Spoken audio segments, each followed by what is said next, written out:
Hello GolfPass, Martin Hall coming to you from the wonderful club at Ibis, West Palm Beach, Florida, my home. I want to talk about tempo today, and I want to pass on a tip that I learned many years ago, but it's still so valuable, from the late great Payne Stewart. Those that saw him play, those that remember Payne Stewart playing, will remember what wonderful tempo he had, particularly with his driver. Now, he didn't tell me this, it was Tom Watson who told me this, but he said when Payne was a young man growing up, his father had him do a drill. I'm going to sort of shorten this drill a little bit, but what Payne's father would have him do is he would only be allowed to hit 3 drivers, then he'd have to hit 3 sand wedges, then 3 drivers, then 3 sand wedges. No more than 3 drivers at one time. In this drill, I'm going to hit 1 driver, 1 sand wedge, 1 driver, 1 sand wedge because of the constraints. Now, the thing would be the effort level. Here's the thing. The effort level should be the same with the full sand wedge and a full driver. It's not greater, it's not smaller.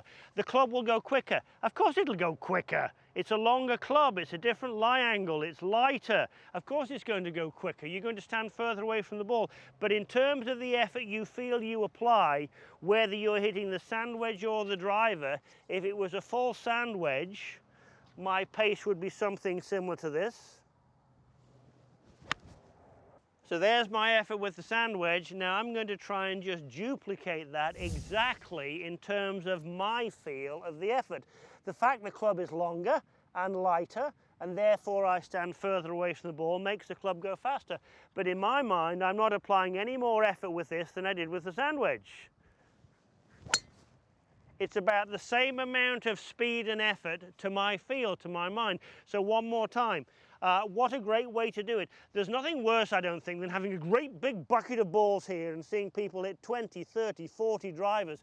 You're only going to hit 14 drivers in a full round of golf. Why people hit 30 drivers on the range, I have no idea.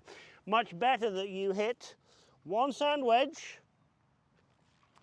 perhaps 3 like Payne's father told him, but 1 sand wedge,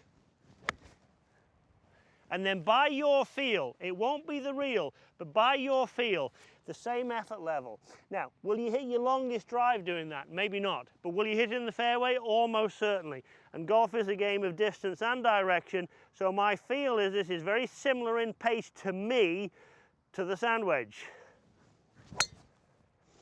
And that was nicely down the middle, and it's a nice feel for the stroke. So Payne Stewart, he had a wonderful tempo to his golf swing. How did he get it? He hit sand wedges, then drivers, sand wedges, then drivers. He didn't hit driver and driver and driver and driver and driver. Do likewise. I know it will help you driving.